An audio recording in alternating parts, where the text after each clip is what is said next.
In 1 Corinthians chapter 7, now for the matters you wrote about.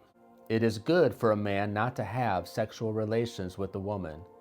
But since sexual immorality is occurring, each man should have sexual relations with his own wife, and each woman with her own husband. The husband should fulfill his marital duty to his wife, and likewise the wife to her husband. The wife does not have authority over her own body, but yields it to her husband.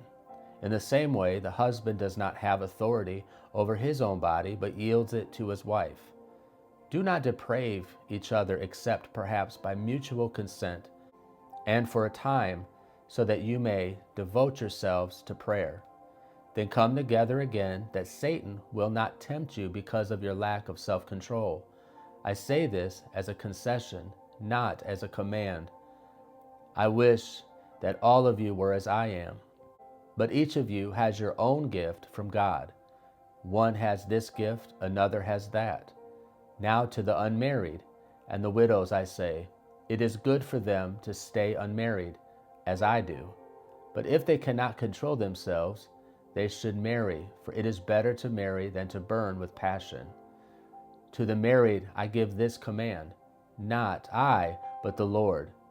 A wife must not separate from her husband, but if she does, she must remain unmarried or else be reconciled to her husband. And a husband must not divorce his wife. To the rest I say this, I, not the Lord, if any brother has a wife who is not a believer, and she is willing to live with him, he must not divorce her.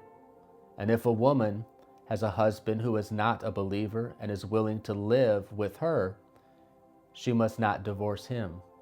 For the unbelieving husband has been sanctified through his wife, and the unbelieving wife has been sanctified through her believing husband. Otherwise your children would be unclean, but as it is, they are holy. But if the unbeliever leaves, let it be so. The brother or the sister is not bound in such circumstances. God has called us to live in peace. How do you know, wife, whether you will save your husband? Or how do you know, husband, whether you will save your wife? Nevertheless, each person should live as a believer in whatever situation the Lord has assigned to them, just as God has called them. This is the rule I lay down in all the churches. Was a man already circumcised when he was called? He should not become uncircumcised. Was a man uncircumcised when he was called? He should not be circumcised. Circumcision is nothing, and uncircumcision is nothing. Keeping God's commands is what counts. Each person should remain in the situation they were in and when God called them. Were you a slave when you were called? Don't let it trouble you. Although if you can gain your freedom, do so. For the one who was a slave when called to faith in the Lord is the Lord's freed person. Similarly, the one who was free when called is Christ's slave. You were bought at a price. Do not become slaves of human beings. Brothers and sisters, each person, as responsible to God, should remain in the situation they were in when God called them. Now about virgins, I have no command from the Lord, but I give a judgment as one who by the Lord's mercy is trustworthy. Because of the present crisis, I think that it is good for a man to remain as he is. Are you pledged to a woman? Do not seek to be released. Are you free from such a commitment? Do not look for a wife. But if you do, you have not sinned. And if a virgin marries, she has not sinned. But those who marry will face many troubles in this life. And I want to spare you this. What I mean, brothers and sisters, is that the time is short. From now on, those who have wives should live as if they do not. Those who mourn as if they did not. Those who are happy as if they were not. Those who buy something as if it were not theirs to keep. Those who use things of the world as if not engrossed in them. For this world, in its present form, is passing away. I would like you to be free from concern. An unmarried man is concerned about the Lord's affairs, how can he please the Lord? But a married man is concerned about the affairs of this world, how he can please his wife, and his interests are divided.